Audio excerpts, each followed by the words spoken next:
Super Idol di Charo, domain to 10 by Chung for the IGN got their Marvel Rival review. Okay, let's see what they give it. Let's see. She-Hulk got an 8. Or was it a 9? Some shit like that. Anyways, Marvel Rivals reveal. Let's go. He's so fucking cracked. I'm not new to the hero shooter genre, having pumped well over 1,000 hours into Overwatch since its 2016 release. And it's hard not to feel like 2016, 1,000 hours into Overwatch since I put in 2,000 hours to get on my level. Its 2016 release. Nah, that's sad. Yeah, I think I have over 2,000 hours now on Overwatch. I haven't touched it since I've been playing Marvel Rivals. Like, literally, since Marvel Rivals came out, like 6 days ago almost. Yeah, it hasn't even been a week. I haven't played Overwatch since. I've been falling off of it for the past month though too, or 2 months to be fair. So yeah, it's looking like Overwatch might be a GG. And it's hard not to feel like 2016 is exactly when Marvel Rivals was meant to be a thing. I should have been eagerly awaiting its launch while mourning the loss of Harambe, witnessing a low point in English football at the hands of Iceland, and crucially, riding the high of watching... You know, that's hilarious how they have, like, how many bullets for Black Widow? At the hands of Iceland, because she's not a one-shot, right? I mean, she's a one-shot, like, with, half health or less, right? I like how they show like 4 fucking bullets going. Yeah, it's riding the high of watching Captain America: Civil War. That said, what we're That's a good getting in animation. 2024 is a very fun hero shooter that I've had a great time with thanks to a chunky roster of varied heroes, as well as some solid maps and modes. What remains to be seen, however, is whether Rivals will find a fervent fanbase like both Blizzard and Marvel did all those years ago, a task most hero shooters have struggled with recently. But with a high level of care in each of its comic book characters, exciting combat for all skill levels, and a relatively generous free-to-play model, Rivals is doing all it can to buck that trend. Iron Fist.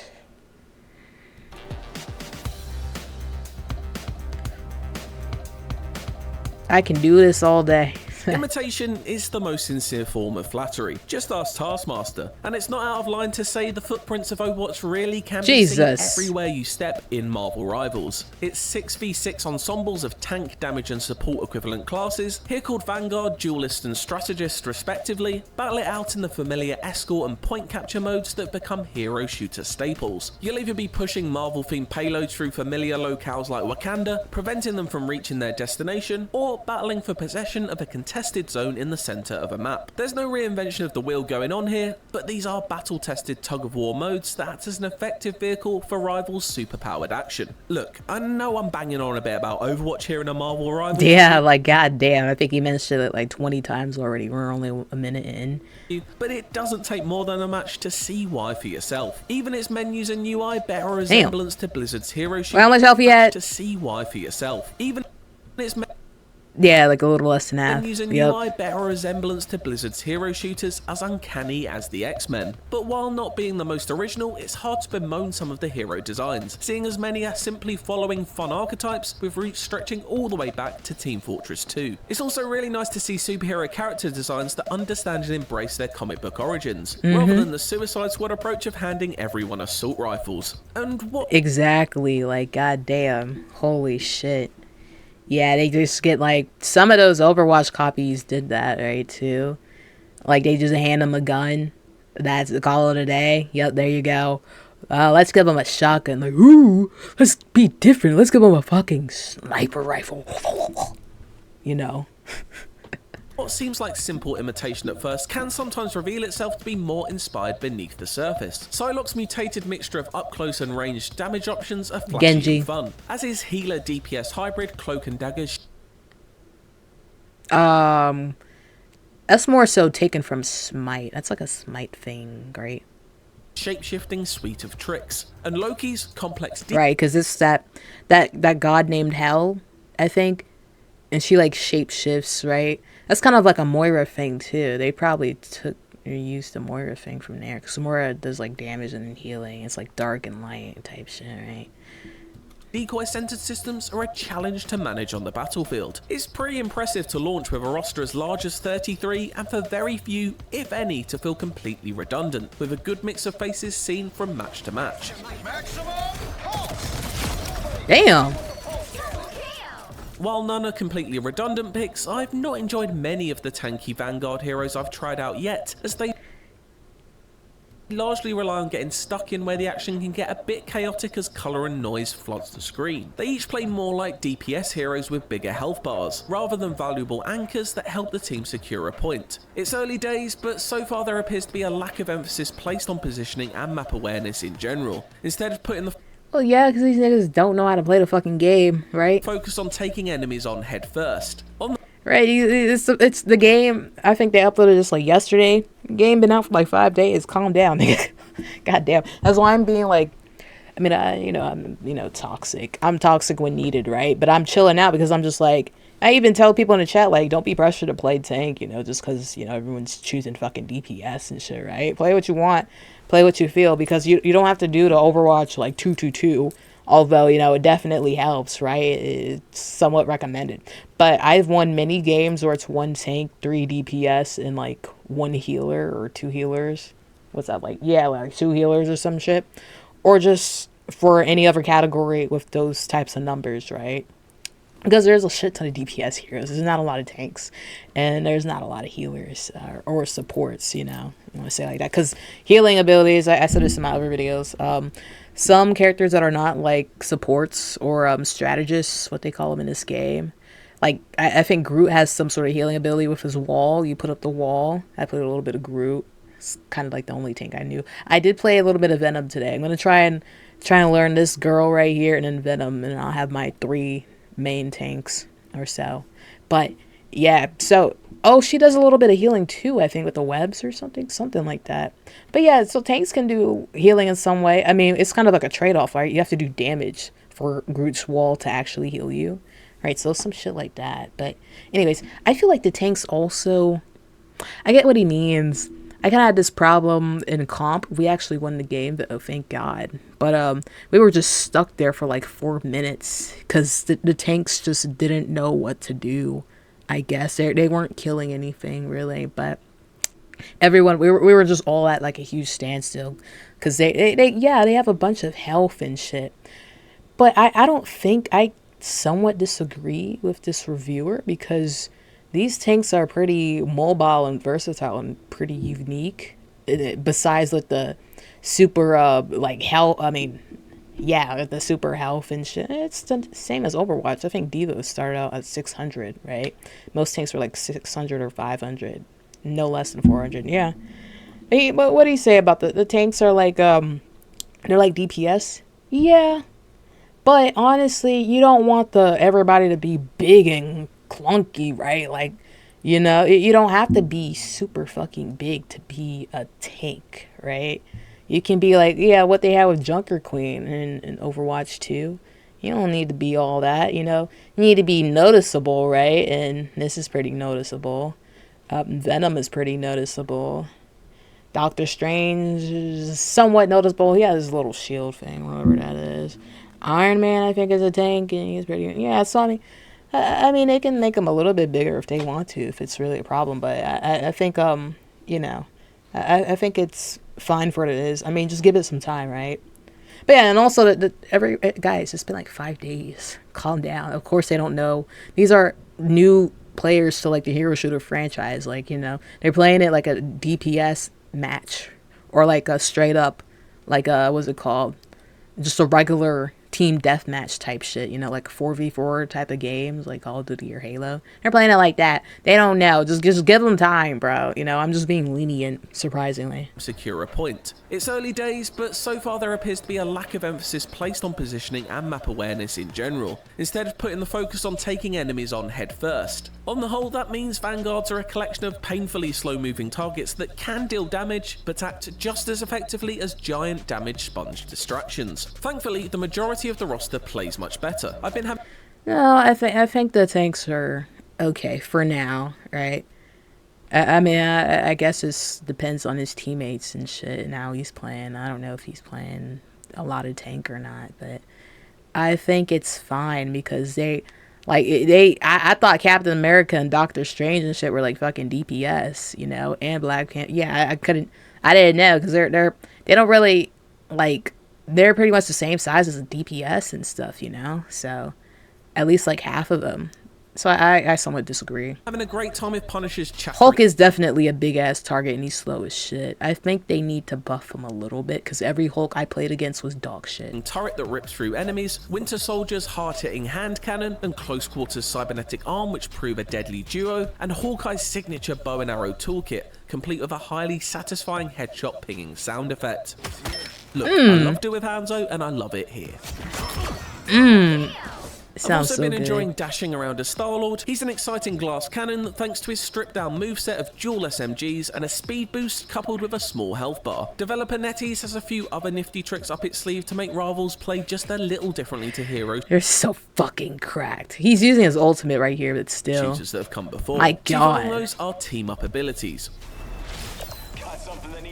Oh, that shit. That's probably the most common one with Mantis. Mantis is pretty fucking OP. People are saying it's like Cloak and Dagger. Cloak and Dagger, I didn't play them yet, but they seem pretty good so far. And, oh, and Jeff. Yeah, Jeff's ultimate's kind of cracked. He also has a lot of splash damage, you know, AoE. Yeah, I think it's Jeff and Mantis are definitely top picks for healer. And I guess Cloak and Dagger, too. Loki's pretty solid, too. I think they're all pretty solid, except for Luna, in my opinion. Luna, I tried to play her first as, like, my first healer. Yeah. I don't know. I just don't feel her. I mean, if I need to do team up and shit, you know, if they want to do it, I'm just like, okay. But, like, it feels better to play on Mantis or Jeff or something. For example, shit, even Loki, I didn't even play him yet. Star-Lord is paired with Adam Warlock. He's granted a self-revive on a long cooldown. These passive and active combos are a clever twist, and so far feel nicely balanced between momentum shifters when used correctly, without becoming complete game changers. That's how I won my games. Like a slave to them when choosing heroes or villains at the. Yeah, that's how I went. See, it's not like, oh, Mercy, you just instantly res everybody, right? It's not everybody, but it's like half the team or so, right? Start of a match. Other examples include picking Rocket Raccoon when your team has a Groot, which allows for the mouthy rodent to literally add bark to his bite as he hops on his tree friend's back and rains fire down from there, granting him incoming damage reduction. It encourages smart team construction without leaving characters behind or feeling guilt-tripped by others for not matching their incessant requests to team up. Add these synergistic systems to the much-appreciated lack of stunlock abilities, and Marvel Rivals really sings when the wheels are in motion. It's a hero shooter that wants you to liberally use the powers it grants, with barriers both in a literal and metaphorical sense. Oh my gosh, so Storm is pretty dog shit, right? But her ultimate is OP as hell. Yeah, she's more of a. I tried to play her like as one of my first picks, trying to try out the game. I wasn't feeling it. I don't think she's mobile enough in the air. Like, she's really like a slow moving target in the air. She gets demolished by anybody with a gun. Pretty much anybody. You don't even need a fucking gun, right? I mean, she gets burned out by Punisher, but like, she don't even need a gun. She just, I'm not feeling it with her, you know. She's like the worst, one of the worst ones in my opinion. Coming at a premium. I was skeptical of the third-person gunplay at first. Same. Traditionally, I much prefer to be firing from a first-person perspective, but Rivals does a good job at keeping each weapon feeling distinct from one another and satisfying to wield. You made your last mistake. It may appear approachable, but the skill ceiling definitely seems high, with a surprisingly steep learning curve for newcomers as you pick between characters with over half a dozen abilities to juggle. And there's no place to hide, or help the team in a less combative. Oh my gosh. I feel like with me though, so I played Overwatch and I pretty much play every character in Overwatch except for like 3 of them, right?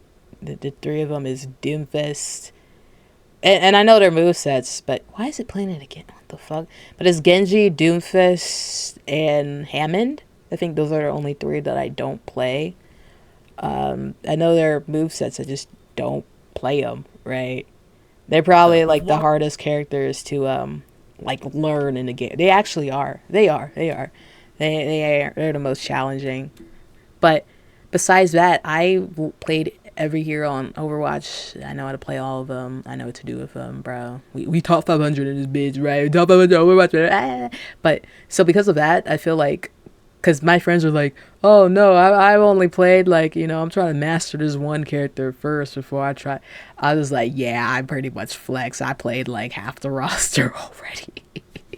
For me, but it's just like, yeah, I want to go in competitive. I'm already playing competitive. I just need like at least a couple in each category, like Vanguard, Strategist, and you know, DPS, to feel comfortable playing co-op. So I know like if this is not working out, I switch to this, or if my teammates are being shitty, then you know I'll switch to this character, right? I want to have choices that I'm like feeling comfy in, right?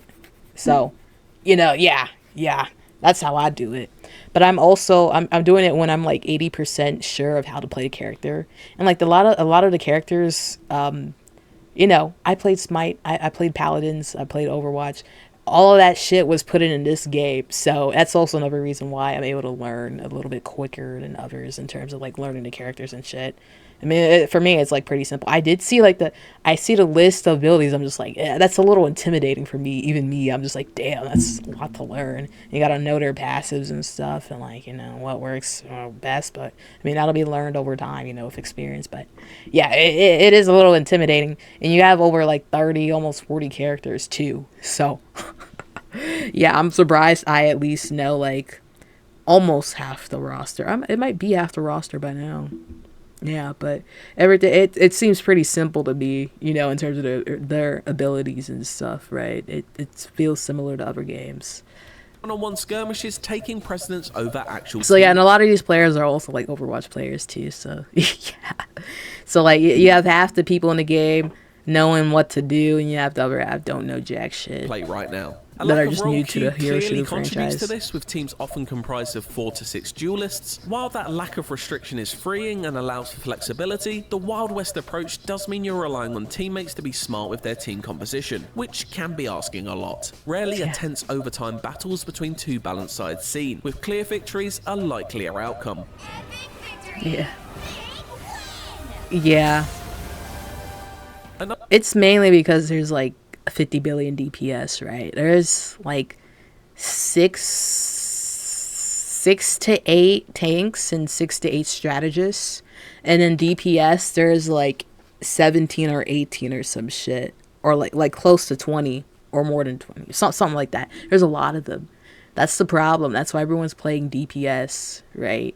And also more of the A-list heroes are like in DPS.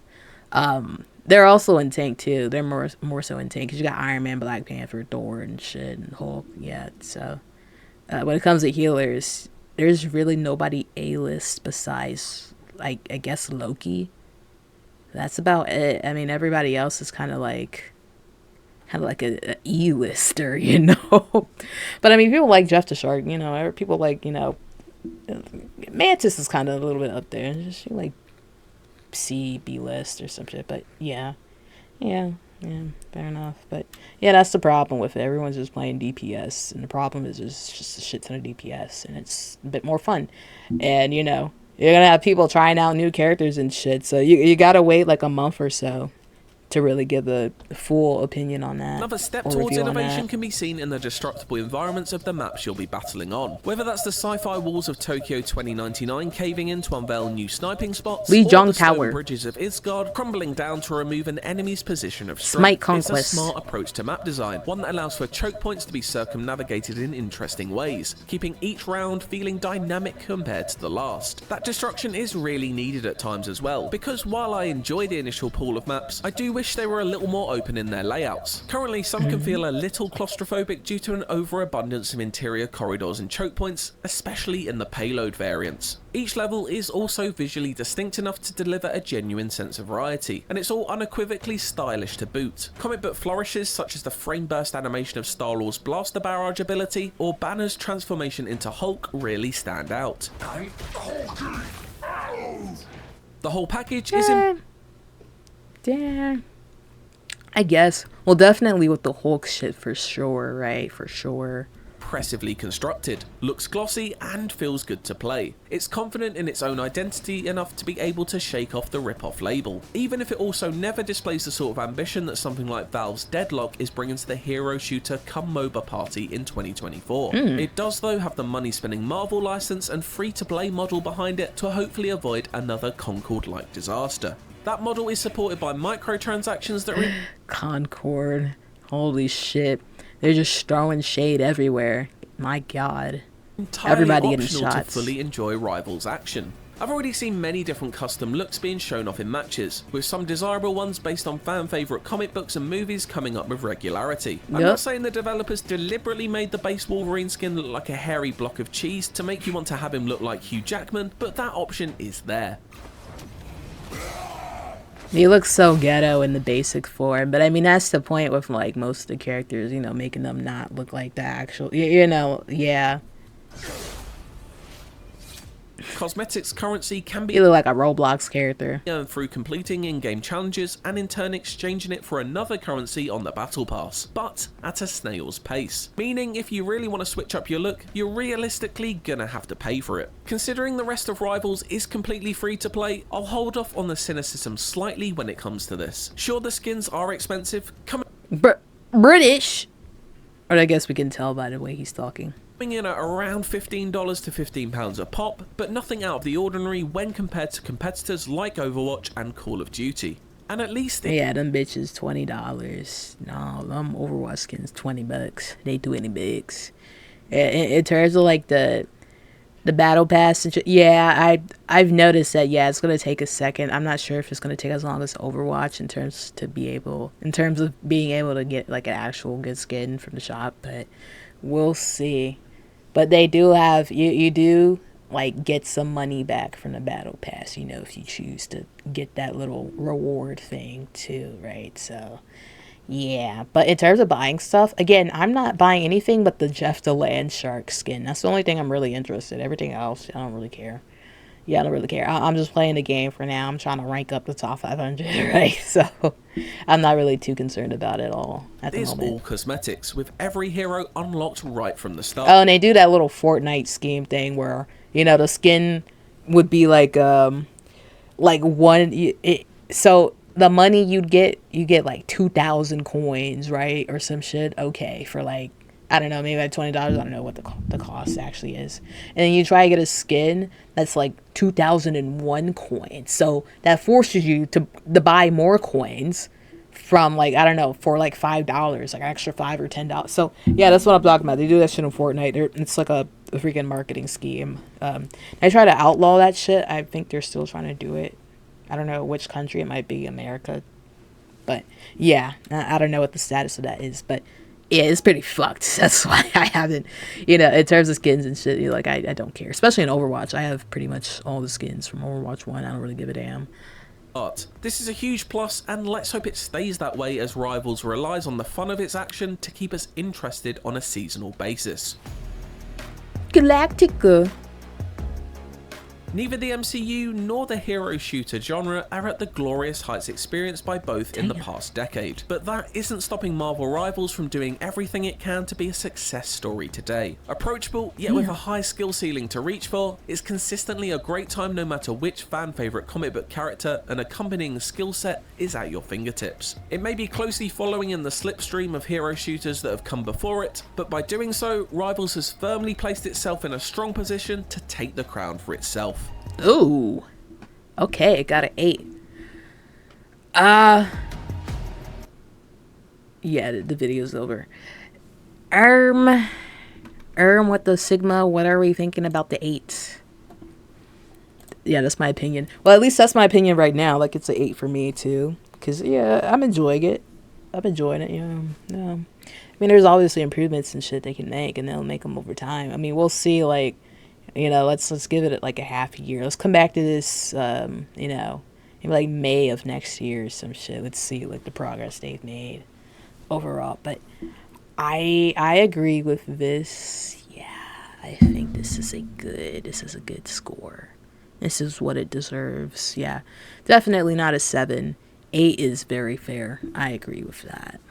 And depending on the person, I feel like it's between a 7 and like a 9, or maybe even I wouldn't give it a 10, obviously, but like a 10, you know, I would understand that. 6 and below, I don't think it would be even a 6, and that's kind of rare for what I'm saying, you know, for me, right? Because I be giving games like 6.5s, 5s, 7s, you know, shit like that. Yeah, no, I feel like it's definitely above it's a 7, between a 7 and a 10, right? I think right now it's a 8 for me in terms of like my opinion and my enjoyment right now. You know, we're almost a weekend playing the game. You know, yeah, it hasn't even been a week yet, so that's why I'm saying like let's wait at least a month for like solidified opinions. And then also let's wait 6 months from now and then a year from now, see where the game is at. So yeah. Good score, I agree. For more video game reviews, I agree. Because there is definitely like some things I can improve on. The game is way better than it had any business. Yeah, because it definitely could have been like a shit show, you know? Reverend and Suicide Squad approach of handling everyone. Yeah. I think they had their last update like a couple days ago or so. People were talking about that because they're like shutting down the live service for that game. Like shutting it down completely. Like it's gone. I'm not sure why third person is hated so much. I like the wider field of view. I don't know. People are just used to first person, you know. I guess it's probably good too because it shows your skins and stuff that you buy, so it's also good in that way. Yeah, pretty cool. Unlike first person shooter, right? So far, I'm shocked how much I enjoy it. I wish there was a better unlocked progression system outside of paid content, but the core is fun. Yeah, that's what I'm saying. For me, it's kind of like Overwatch, even though Overwatch having some balance issues. I enjoyed the gameplay of Overwatch, and that's literally the only reason why I kept coming back to it, because there's like really nothing like it now. Like the gameplay of Marvel Rivals. Is it the same as Overwatch? It follows the format, you know, of objectives and stuff, and it kind of takes inspiration of some of the moves, but it's not the same. It also doesn't have the same, you know, feeling when you're playing a game and you're like killing somebody or you're smacking somebody and they actually like move back or something, like flinch or some shit, right? Yeah, it's a little different. But I don't know. I don't really have any itch to go back to Overwatch because well, now it's definitely gonna be a dead game. But also in terms of like leveling up and shit for Overwatch, like what do I get for that? Like I don't know. You know, it's a game that's already been out for a while. I mean, I'm just playing what's new. And if I stick with Marvel Rivals, well shit, you know. As a game and its genre, it deserves a 9 or above. Possibly, yeah. It's an 8.5 for me. Objectively, certainly not perfect, but it's a strong start. Yeah, that's what I'm saying. Like, it's definitely for me. I'm enjoying it. I'm enjoying it more than Velguard. Ooh, am I really? I think when I was playing Velguard in the beginning, I was enjoying it for sure. As it went on, I'm just like, okay, I kind of want to end this shit. You know, I was still somewhat enjoying it, but as a Dragon Age game, no, I wasn't. I was pretty much done with it. I've played Overwatch for a few years now, but I'll definitely try Rivals out. Finally, a worthy review from IGN. Marvel Rivals roster, Overwatch roster. Well, yeah, because the characters are already pre-established, you know. So, I just wish people weren't allergic to picking appropriate roles. Everyone wants to be DPS. Well, I mean, Catmain here. We need Rollock for ranked matches ASAP. I can't stand losing because my team comp is 1 take and 5 DPS. Well, 1 take is fine. Honestly, you can do 1 tank, 4 DPS, and 1 healer. It just depends how you play it, right? But understandable. I believe it should be at least, we go to Rollock, 1 for each category at minimum, you know? Yeah, because most of the cool, well-known characters are either DPS or tank. Same. No one wants to play as Anime Shark. I think everyone kind of likes Anime Shark. If you think nobody plays Jeff, then you have every game there's Jeff. Like, Jeff is either on your team or enemy team. Let's see. So that's pretty much it. Devs choosing Winter Soldier over Cables. Well, I don't really care. I'm not really Captain America person. I'm not really a superhero person, you know. I just like fun games. Right. The most I did was watch Endgame and like Infinity War shit and all that stuff. I watched a little bit of Spider-Man, I watched a little bit of Iron Man, but I'm not like a super big superhero person, right? You know. We are entering a golden age for Squirrel Girl. Holy fucking shit. These fucking gooners. They just need to add more villains to the game. The game is called Rivals, but a majority of the roster is all known good guys. It's surprising Thanos and Doom aren't playable yet. Well, yeah, but they're gonna add them in over time. Obviously, they can't add everybody in at once, right? I'm even surprised they added in this much people.